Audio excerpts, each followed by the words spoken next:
মানুষ বিরক্ত হইয়াও বলে যদি মরে যাইতাম। মানুষ দুঃখ কষ্ট অনেক সময় বলে যদি মরে যাইতাম। মহিলারা অস্থির হইয়া, মহিলারা বেশি বলে এতে মরে গেলে বালা আসিল।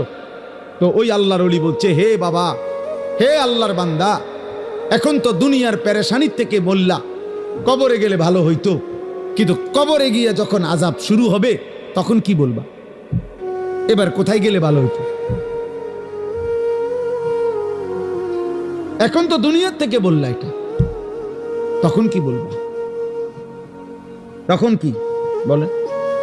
আহা, কোরআনুল কারীমের মধ্যে আছে, নাফরমান বারবার দুনিয়ায় ফেরত আসতে চাইবে, আল্লাহ বলবে কাল্লা, না না, কখনোই না রে বান্দা, কখনোই না।